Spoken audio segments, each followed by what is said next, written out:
ಮಂಜು story ಹೊಸ ವಿಡಿಯೋಗೆ ಎಲ್ರಿಗೂ ಸುಸ್ವಾಗತ. ನಮ್ಮೂರಿನ ಯುವ ರೈತ ಆದಂತ ಒಬ್ರು ಹೊಲಕ್ ಬಂದಿದ್ವಿ. ಅವ್ರ ಪರಿಚಯನ ಅವ್ರ ಹತ್ರನೇ ಮಾಡ್ಕೊಳ್ಳೋಣ ಬನ್ನಿ. ಯುವ ರೈತ್ರೆ, ನಿಮ್ಮ ಹೆಸರೇನು? ನಮ್ಮ ಹೆಸರು ದಿಲೀಪ್ ಅಂತ. ನಿಮ್ಮ ಏಜು? 22. ಈಗ 22 ನಲ್ಲಿ ಎಲ್ಲರೂ ಡಿಗ್ರಿ ಮುಗಿಸ್ಬಿಟ್ಟು ಬೆಂಗಳೂರು ಕಡೆ ಹೋಗ್ಬಿಟ್ಟು ದುಡಿಯಕ್ ಸ್ಟಾರ್ಟ್ ಮಾಡ್ತಾರೆ. ನೀವ್ಯಾಕೆ ಇದೇ ಏಜ್ಗೆ ಕೃಷಿ ಮಾಡ್ಬೇಕು ಅಂತ ಕೃಷಿಗಿಳಿದ್ರಿ? ನಾವು ITI ಮಾಡಿದ್ವಿ. ನಾವು ಒಂದ್ 2 ತಿಂಗಳು ಬೆಂಗಳೂರಿಗೆ ಹೋದ್ವಿ. ಅಲ್ಲಿ ಒಬ್ರು ಕೈ ಕೆಳಗೆ ಕೆಲಸ ಮಾಡೋದು ಏಕೆ ಅಂತೇಳಿ ವಾಪಸ್ ಬಂದು ನಾವೇ ನಮ್ಮ ಜಮೀನಲ್ಲಿ ನೆಮ್ಮದಿಯಲ್ಲಿ ಇದೀವಿ, ಬೇಸಾಯ ಮಾಡ್ಕೊಂಡು. ಇವಾಗ ನಮ್ ಬಾಸ್ ಹೇಳ್ದಂಗೆ ಇದ್ದೇ ನೆಮ್ಮದಿಯಾಗಿರ್ಬೇಕಂತ ಹೇಳಿದಾರೆ. ಹಾಗಾಗಿ ನಾವು ಹೊಲದಲ್ಲೇ ನೆಮ್ಮದಿಯಾಗಿದ್ದೀವಿ. ಓ, ಹಂಗಾರೆ ನೀವು ಡಿ ಬಾಸ್ ಫ್ಯಾನ್ ಅನ್ನಂಗ್ ಆಯ್ತು. ನಾವು ಡಿ ಬಾಸ್ ಫ್ಯಾನ್. ಓಕೆ, ನಿಮ್ಮ ಹೊಲದಲ್ಲಿ ಏನೇನ್ ಬೆಳಿತೀರಾ? ದಾಳಿಂಬೆ ಇದೆ, ಅಡಿಕೆ ಇದೆ, ಬಾಳೆ ಇದೆ. ಈ ದಾಳಿಂಬೆ ಎಲ್ಲ ಯಾವ್ಯಾವ ಸೀಸನ್ ಅಲ್ಲಿ ಮಾಡಿದ್ರೆ ಚೆನ್ನಾಗಿರುತ್ತೆ? ಯಾವ್ಯಾವ ಮಣ್ಣು ಇದ್ರೆ ಚೆನ್ನಾಗಿರುತ್ತೆ? ಇದು ದಾಳಿಂಬೆ ಬೆಳಿಬೇಕು ಅಂದ್ರೆ ಮೇನ್ ಆಗಿ ರೆಡ್ ಸಾಯಿಲ್ ಇರ್ಬೇಕು. ರೆಡ್ ಸಾಯಿಲ್ ಬೇಕೇ ಬೇಕಾಗುತ್ತೆ. ಯಾಕಂದ್ರೆ ಮಣ್ಣಲ್ಲಿ ನೀರ್ ನಿಲ್ಬಾರ್ದು, ಬೇರಿಗೆ ಈಟ್ ಆಗ್ಬೇಕು. ಹಂಗಾಗಿ ರೆಡ್ ಸಾಯಿಲ್ ಬೇಕೇ ಬೇಕಾಗುತ್ತೆ. ಇದರಲ್ಲಿ ದಾಳಿಂಬೆಯಲ್ಲಿ ತುಂಬಾ ವಿಧಗಳು ಬರ್ತವೆ. ಯಾವ್ಯಾವ ವಿಧ ಬರ್ತವೆ ಅಂತ ನಮ್ಗೆ ಒಂಚೂರು ಮಾಹಿತಿ ಕೊಡ್ತೀರಾ? ದಾಳಿಂಬ್ರೆಯಲ್ಲಿ ನಾನಾ ತರ ಇದಾವೆ. ನಾವು ಭಗವಾನ್ ಇದೆ, ಕಂಪ್ನಿ ಕಡೆಯಿಂದ ಬರ್ತವೆ. ಇಲ್ಲ ಇಲ್ಲೇ ಆದ್ರೂ ಗೂಟಿ ಕಟ್ಟಿಸ್ಬೋದು ಗಿಡಗಳನ್ನ. ನಮ್ಗೆ ಎಲ್ಲಿ ಬೇಕಾದ್ರೆ ಅಲ್ಲಿಂದ ತರಿಸಬಹುದು ಗಿಡಗಳು. ಯಾವ ಊರಿಂದ ಈ ಗಿಡವನ್ನೆಲ್ಲ ನೀವು ತರಿಸ್ಕೊಂಡಿರೋದು ಅಂತ ನಮಗೆ ತಿಳಿಸ್ಕೊಡ್ತೀರಾ? ತಿಳಿಸ್ಕೊಡ್ತೀನಿ. ನಾವ್ ತರಿಸಿರೋದು ಧರ್ಮಪುರಿ ಅಂತ, ಮಹಾರಾಷ್ಟ್ರದಿಂದ. ಒಂದ್ ಸಸಿ 28 ರೂಪಾಯಿ ಬಿದ್ದಿತ್ತು. ಹೋಮ್ ಡೆಲಿವರಿ ಕೊಟ್ಟಿದ್ರು. 2 ಎಕರೆ ಫ್ಲಾಟ್ ಅಲ್ಲಿ ಇಟ್ಟಿದೀವಿ. ಈ ಟೋಟಲಿ ಫ್ಲಾಟ್ ಇಂದ ಎಷ್ಟು ಗಿಡಗಳು ಇದಾವೆ ಇಲ್ಲೆಲ್ಲ ಫ್ಲಾಟ್ ಅಲ್ಲಿ? ನಮ್ದು ಎಕರೆಗೆ ಒಂದು 600 ಬಿದ್ದಿದಾವೆ. 1200 ಗಿಡ ಇದೆ. ಓಕೆ, ಮತ್ತೆ ಈಗ ಯಾವ್ಯಾವ ತರ ಗೊಬ್ಬರ ಹಾಕ್ತೀರಾ ಅಂತ ಏನಾದ್ರು ಹೇಳ್ತೀರಾ? ಗೊಬ್ಬರ ನಾವು ಜಾಸ್ತಿ ಕೋಳಿ ಗೊಬ್ಬರ ಯೂಸ್ ಮಾಡಿದೀವಿ. ಕೋಳಿ ಗೊಬ್ಬರ ಮತ್ತೆ ಕುರಿ ಗೊಬ್ಬರ ಯೂಸ್ ಮಾಡಿದ್ವಿ. ಓಕೆ, ಮತ್ತೆ ಈಗ ಈ ಗಿಡದಲ್ಲಿ ಅದೇನೋ ಇದು ಬರ್ತಾವಂತಲ್ವಾ, ಚಿಕ್ಕ ಇರ್ಬೇಕಾರಂತೆ ಏನೋ ಒಂದು ಟೈಪ್ ಎಲ್ಲ ಬರ್ತಾವಂತ. ಹುಳ ಬರ್ತವೆ, ಚಿಗುರು ತಿಂತವೆ. ಓಕೆ, ಚಿಗುರು ತಿಂತವೆ. ಚಿಗುರು ಇವಾಗ ಬೆಳೆ ಬಿಟ್ಟಿದೀವಿ. ಓಕೆ, ಬೆಳೆ ಬಿಟ್ಟಿರೋದ್ರಿಂದ ಇನ್ನು ಇವಾಗ ಫ್ಲವರ್ ಸ್ಟಾರ್ಟ್ ಆಗ್ತಾ ಇದೆ. ಈ ಫ್ಲವರ್ ಅಲ್ಲಿ ಒಂದು ಟೈಪ್ ಏನೋ ಬರ್ತಾವಂತಲ್ಲ, ಕಾಯಿ ಯಾವ ತರ ಇರ್ತವೆ? ಗಂಡು ಹೂವ, ಹೆಣ್ಣು ಹೂವ ಅಂತ 2 ತರ ಬರ್ತವೆ. ಈ ತರ ಉದ್ದ ಇದ್ರೆ ಹೆಣ್ಣು ಹೂವ, ಕಡ್ಲಕಾಯಿ ತರ ಬಂದಿರುತ್ತೆ. ಓಕೆ, ಇದು ಗಂಡು ಹೂವ. ಓಕೆ, ಗಂಡು ಹೂವ ಉದುರುತ್ತೆ, ಹೆಣ್ಣು ಹೂವ ಸೆಟ್ ಆಗುತ್ತೆ. ಓಕೆ. ಈಗ ಕೋಳಿ ಗೊಬ್ಬರ, ಕುರಿ ಗೊಬ್ಬರ ಅಂತ ಹೇಳಿದ್ರಿ. ಅದನ್ನ ಯಾಕೆ ಫರ್ಟಿಲೈಸರ್, ಈಗ ಕೆಮಿಕಲ್ ಗೊಬ್ಬರ ಬರುತ್ತೆ, ಅದನ್ನ ಹಾಕೋದ್ರಿಂದ ಏನು ಉಪಯೋಗ, ಏನು ಅನಾನುಕೂಲ ಎಲ್ಲಾನು ತಿಳಿಸ್ಕೊಡ್ತೀರಾ? ಕೋಳಿ ಗೊಬ್ಬರ ಹಾಕೋದ್ರಿಂದ ಹೀಟ್ ಆಗುತ್ತೆ. ಹೀಟ್ ಆದ್ರೆ ಮಾತ್ರ ಹೂವ ಬರೋದು, ಫ್ಲವರ್ ಜಾಸ್ತಿ ಬರೋದು. ಹಾಗಾಗಿ ಕೋಳಿ ಗೊಬ್ಬರ ಹಾಕ್ತಿವಿ. ಕೋಳಿ ಗೊಬ್ಬರ ಹಾಕಿದ್ರೆ ತಕ್ಷಣಕ್ಕೆ ಕೆಲಸ ಮಾಡುತ್ತೆ, ಜಲ್ದ್ ಕೆಲಸ ಮಾಡುತ್ತೆ. ಹಂಗಾಗಿ ಕೋಳಿ ಗೊಬ್ಬರ ಜಾಸ್ತಿ ಯೂಸ್ ಮಾಡ್ತಿದ್ವಿ. ಕೆಮಿಕಲ್ ಗೊಬ್ಬರ ಯಾಕೆ ಹಾಕಲ್ಲ? ಕೆಮಿಕಲ್ ಗೊಬ್ಬರ ಹಾಕ್ತಿವಿ, ಬಟ್ ಕೊಟ್ಟಿಗೆ ಗೊಬ್ಬರ ಇರೋದ್ರಿಂದ ಅದನ್ನ ಬಾಳ ಹಾಕಕ್ ಹೋಗಲ್ಲ. ಓಕೆ, ಈಗ ಏನೋ ಗೂಟಿ ಕಟ್ತಾರಂತಲ್ವಾ, ಅದನ್ನ ಅದ್ರ ಬಗ್ಗೆ ಸ್ವಲ್ಪ ಮಾಹಿತಿ ತಿಳಿಸ್ಕೊಡ್ತೀರಾ? ಗೂಟಿ ಕಟ್ತಾರೆ ಅಂದ್ರೆ ಬನ್ನಿ ತೋರಿಸ್ತೀನಿ. ಇದು ಒಂದು ಕೊನೆ ಅಂದ್ರೆ ಇಲ್ಲಿ ದಪ್ಪ ಬರಿಬೇಕು. ನಮ್ದಿನ ಇದು ಫಸ್ಟ್ ಕ್ರಾಪ್ ಆಗಿರಂದ್ರ ಕೊನೆ ಅಷ್ಟೊಂದು ದಪ್ಪ ಇಲ್ಲ, ಫಸ್ಟ್ ಕ್ರಾಪ್ ಆಗಿರ್ಬೇಕು. ಕಟ್ಟಿಗೆ ಕಟ್ತಾರೆ. ಅದು ನಾವು ಫ್ಲಾಟಿಗೆ ಹೋಗಿ ಗಿಡ ನೋಡ್ಬೇಕು ಮೊದ್ಲು. ಗಿಡ ಯಾವ ರೀತಿ ಇದೆ ಅನ್ನೋದ್ರ ಮೇಲೆ ನಾವು ಕಟ್ಟಿಸ್ಕೋಬೇಕು. ಇವಾಗ ನಾವು ಬೇಗನೆ ತರಿಸಿದ್ರೆ ರೋಗದ ಗಿಡಕ್ಕೆಲ್ಲ ಕಟ್ಟಿರ್ತಾರೆ, ಅವ್ನ್ ತರಕ್ ಹೋಗ್ಬಾರ್ದು. ನಾವು ಫ್ಲಾಟ್ ವಿಸಿಟ್ ಮಾಡಿ ಫ್ಲಾಟ್ ಅಲ್ಲಿ ಗಿಡ ಚೆನ್ನಾಗಿರೋಕ್ ಮಾತ್ರ ಗೂಟಿ ಕಟ್ಟಿಸ್ಬೇಕು. ಅದಾದ್ರೆ ಒಳ್ಳೇದಿಲ್ಲ. ನಾವು ತಂದಿಡ್ತಿದಂಗೆನೆ ರೋಗ ಸ್ಟಾರ್ಟ್ ಆಗ್ಬಿಡುತ್ತೆ, ಡ್ರೈ ಬೇಕೆಲ್ಲ ಸ್ಟಾರ್ಟ್ ಆಗುತ್ತೆ. ಹಂಗಾಗಿ ನಾವು ಫ್ಲಾಟಿಗೆ ಹೋಗಿ ವಿಸಿಟ್ ಮಾಡಿ ಗೂಟಿ ಕಟ್ಟಿಸ್ಬೇಕಾಗುತ್ತೆ. ಇದು ಯಾವ ಕಡೆಯಿಂದ, ಎಲ್ಲಿಂದ ತರಿಸ್ತೀರಾ ಗೂಟಿ ಎಲ್ಲ? ಏನಾದ್ರು ಮಾಹಿತಿ ಇದೆಯಾ? ಗೂಟಿಗಳು ನರ್ಸರಿಗಳಲ್ಲಿ ಸಿಗ್ತವೆ. ಇಲ್ಲ ನಾವೇ ಪ್ರೈವೇಟ್ ಅಲ್ಲಿ ಬೇಕು ಅಂದ್ರೆ ನಾವೇ ಕೆಲ್ಸಗಾರನ ಕರ್ಕೊಂಡು ಗಿಡ ನೋಡ್ಕೊಂಡು ಕಟ್ಟಿಸ್ಬೋದು. ನಮ್ಮ ಅನುಕೂಲ ಹೆಂಗಾಗುತ್ತೆ ಹಂಗ್ ಮಾಡ್ಕೋಬಹುದು. ಈಗ ಎಲ್ಲ ಚಿಕ್ಕ ಗಿಡಗಳೆಲ್ಲ ಚಿಕ್ಕ ಇದಾವೆ. ಇವಾಗ ಬೆಳೆ ಬರುತ್ತೆ, ಕಾಯಿಗಳೆಲ್ಲ ದಪ್ಪ ಆಗ್ತವೆ. ಇವಾಗ ಯಾವ್ದೋ ಪಕ್ಷಿ, ಪ್ರಾಣಿ ಬರ್ತವೆ, ಅದನ್ನೆಲ್ಲ ತಡೆಗಟ್ಟಕ್ಕೆ ಏನಾದ್ರು ಕ್ರಮ ಏನು ಅಂತ ಏನಾದ್ರು ತಿಳಿಸ್ಕೊಡ್ತೀರಾ? ಏನಿಲ್ಲ, ಅದಕ್ಕೆ ಕಾಯ್ಬೇಕಾಗುತ್ತೆ.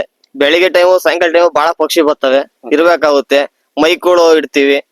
ಇಲ್ಲ ಒಂದ್ ಮೈಕ್ ಇಡ್ಬೇಕು, ಒಂದ್ ಸೈಡ್ ನಾವ್ ಇಡಿರ್ಬೇಕು. ಪಕ್ಷಿಗಳನ್ನ ತಡೆ ಕಟ್ಲೇಬೇಕಾಗುತ್ತೆ, ಬಹಳ ಪಕ್ಷಿ ಬರ್ತಾವ. ಈಗ ಈ ಭೂಮಿಗೆಲ್ಲ ಈಗ ಇಷ್ಟು ದಾಳಿಂಬೆ ಹಾಕಿದ್ರ, ಇದಕ್ಕೆ ನೀರು ಕೂಡ ಬೇಕಾಗುತ್ತೆ. ಈ ನೀರ್ನ ಯಾವ ರೀತಿ ಪೂರೈಸ್ತೀರಾ? ಇರಿಗೇಷನ್, ಡ್ರಿಪ್ ಇರಿಗೇಷನ್ ಏನಾದ್ರು ಮಾಡಿದ್ರ ಇದಕ್ಕೆ? ಹೌದು, ಡ್ರಿಪ್ ಮಾಡಿದೀವಿ. ಡ್ರಿಪ್ ಅಲ್ಲಿ ಒಂದ್ ಗಿಡಕ್ಕೆ ಇಷ್ಟೇ ನೀರ್ ಕೊಡ್ಬೇಕಂತ ಇರುತ್ತೆ. ಜಾಸ್ತಿ ನೀರಾದ್ರೆ ಶೀತ ಆಗುತ್ತೆ, ಅದು ಸ್ವಲ್ಪ ನೋಡ್ಕೊಂಡ್ ಬಿಡ್ಬೇಕಾಗುತ್ತೆ. ರೈತರಿಗೆ ಗೊತ್ತಿರುತ್ತೆ, ರೈತರು ಬಿಡ್ತಾರೆ ನೀರೇನು. ಈಗ ಒಂದ್ ಗಿಡಕ್ಕೆ ಇಷ್ಟೇ ನೀರ್ ಬೇಕಾಗುತ್ತೆ, ಅದೆಷ್ಟು ಇಷ್ಟು ಲೀಟ್ರು ಇಷ್ಟು ಅಂತ ಏನಾದ್ರು ಇದೆಯಾ? ಏನಿಲ್ಲ, ಅದು ಇಷ್ಟೇ ಬೇಕಂತ ಇರುತ್ತೆ. ಗಿಡಕ್ ತಕ್ಕಂತೆ ಕೊಡ್ಕೊಂಡು ಹೋದ್ರೆ ಏನ್ ಪ್ರಾಬ್ಲಮ್ ಆಗಲ್ಲ. 2 ದಿನಕ್ಕೊಂದ್ಸತಿ ಸ್ವಲ್ಪ ಬಾಡೈತೆ ಅಂತ ಅಂದ ಕೊಡ್ಬೇಕಾಗುತ್ತೆ. ಓಕೆ. ಇವಾಗ ಈಗ ಮಳೆಗಾಲ, ಈಗ ತುಂಬಾ ಮಳೆ ಬರುತ್ತೆ. ಮಳೆಗಾಲದಲ್ಲಿ ನೀವೇನಾದ್ರೂ ನೀರು ಇಷ್ಟು ಈಗ ಆ ಮಳೆ ಬಂದಿರುತ್ತೆ, ನೀರೇನಾದ್ರು ಮತ್ತೆ ಎಕ್ಸ್ಟ್ರಾ ಬಿಡ್ಬೇಕಾಗುತ್ತಾ, ಏನು ಅದೇ ಸಾಕಾಗುತ್ತಾ? ಇಲ್ಲ ಏನಿಲ್ಲ, ಮಳೆ ಬಂದು ಇವಾಗ 1 ವಾರ ಆಗಿದೆ, ಇನ್ನು ನೀರ್ ಬಿಟ್ಟಿಲ್ಲ. ಓಕೆ. ಸ್ವಲ್ಪ ಬಾಳ ಏನ್ ನೀರ್ ಕೇಳಲ್ಲ ಇದು ದಾಳಿಂಬ್ರೆ. ಓಕೆ. ಕಮ್ಮಿ ಬಿಟ್ರು ನಡೀತೈತಿ ನೀರು. ಈಗ ನಿಮ್ದು ಈಗ ಇಷ್ಟು ಫ್ಲಾಟ್ ಇದೆ, ಈಗ ಬೋರ್ ಎಲ್ಲ ಎಷ್ಟಿದೆ ಅಂತ ಆದ್ರೂ ಮಾಹಿತಿ ಕೊಡ್ತೀರಾ? ನಮ್ದು ಫ್ಲಾಟ್ 5 ಎಕರೆ ಇದೆ. ಓಕೆ. 5 ಎಕರೆಯಲ್ಲಿ ಒಂದೇ ಬೋರ್ ಇರೋದು. ಓಕೆ. ಇದೊಂದೇ ಬೋರ್ ಅಲ್ಲೇ 5 ಎಕರೆ ಮೇಂಟೈನ್ ಆಗುತ್ತೆ. ಓಕೆ. ಇನ್ನು 1-2 ಎಕರೆ ಬೇರೆಯವ್ರದ್ದು ಮಾಡ್ಕೊಂಡಿದೀವಿ ಓಕೆ. ಗುತ್ತಿಗೆ, ಅದಕ್ಕೂ ಕೂಡ ನೀರು ಆಗುತ್ತಿದೆ.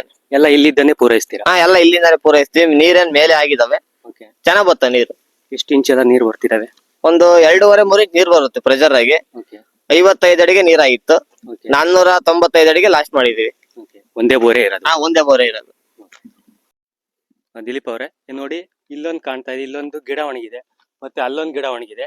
ಇದಕ್ಕೇನಾದ್ರೂ ಈ ಗಿಡಗಳಿಗೆ ಏನಾದ್ರು ರೋಗ ಇದಾವ, ಏನಾದ್ರೂ ಸಮಸ್ಯೆ ಇದೆಯಾ? ಅದನ್ನೇನಾದ್ರೂ ರೋಗ ತಿಳಿಸ್ಕೊಡ್ತೀರಾ? ಇದೆ, ಬನ್ನಿ ತೋರಿಸ್ನಲ್ಲಿ ಹೋಗೋಣ. ನೋಡಿ ಇಲ್ಲೊಂದು ಗಿಡ ಒಣಗಿದೆ, ಇದನ್ನ ಡ್ರೈ ಬ್ಯಾಕ್ ಅಂತ ಹೇಳ್ತಾರೆ.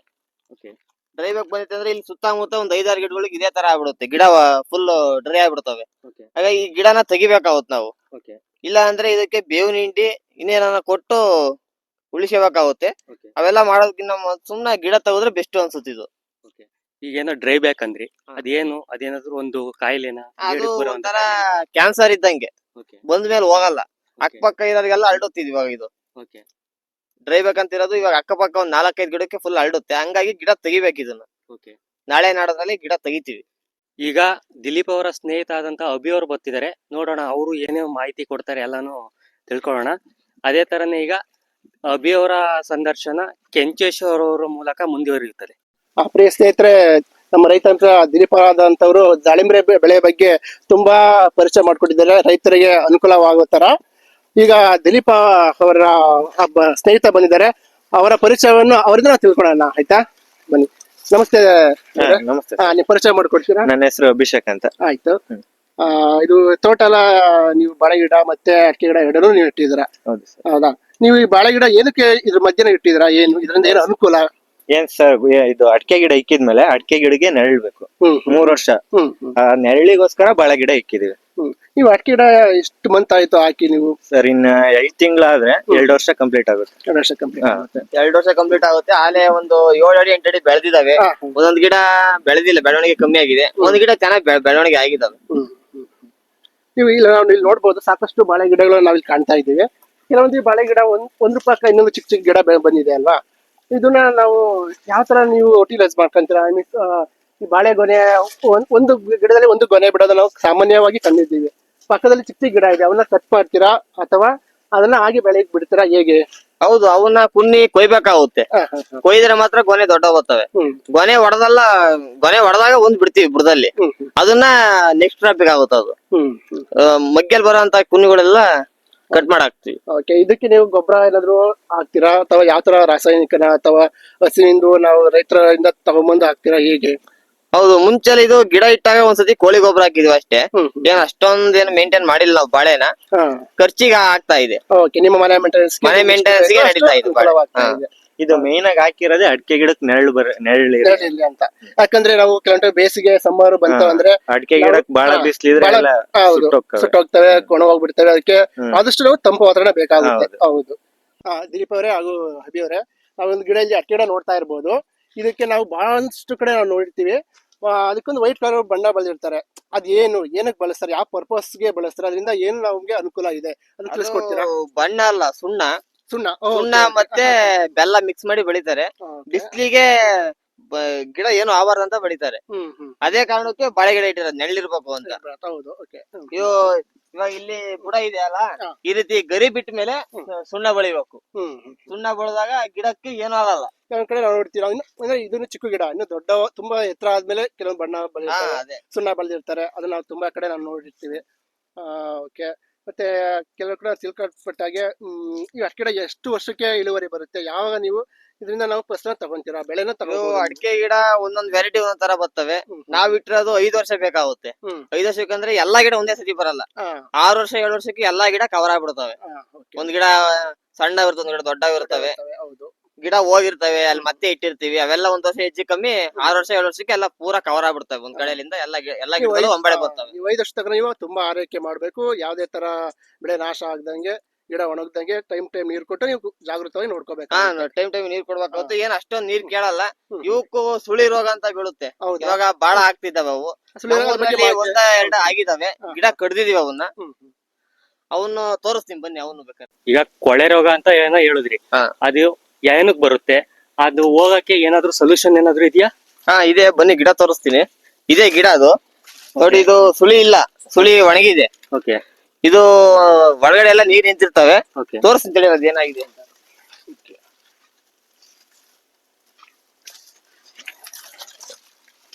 ಗ್ಯಾಪ್ ಇದೆ. ಓಕೆ. ಇಲ್ಲಿ ಭೂವಾಡಿ ಬಂದಿರುತ್ತೆ. ಓಕೆ. ಇಲ್ಲ ಅಂದ್ರೆ ಒಂಥರ ರೋಗ ಇದು. ಈ ರೋಗ ಬಂದ್ಮೇಲೆ ಗಿಡ ಇರೋದಿಲ್ಲ. ಇದು ಓಕೆ. ತೆಗೆದ್ಬಿಟ್ಟು ಬೇರೆ ಗಿಡ ಇಡ್ಬೇಕಾಗುತ್ತೆ. ಓಕೆ. ಇದೇನಾದ್ರೂ ಇತ್ತು ಅಂದ್ರೆ ಬೇರೆ ಗಿಡಕ್ಕೂ ಇದು ಆಗುತ್ತೆ. ಆಗುತ್ತಾ? ಬೇರೆ ಗಿಡಕ್ಕೂ spread ಆಗುತ್ತೆ. ನೋಡ್ರಿ, ಈಗ ಬಾಳೆಗೊನೆ ಬಂದಿದೆ. ಅದು ಈಗ ಕೆಜಿಗೆ ಯಾವ ತರ ಮಾರ್ತೀರಾ ನೀವು? ಅದ್ರ ಬಗ್ಗೆ ಏನಾದ್ರು ಮಾಹಿತಿ ಕೊಡ್ತೀರಾ? ಅದು ಕೆಜಿ ಇದೇ ತರ ಅಂತ ರೇಟ್ ಇರಲ್ಲ.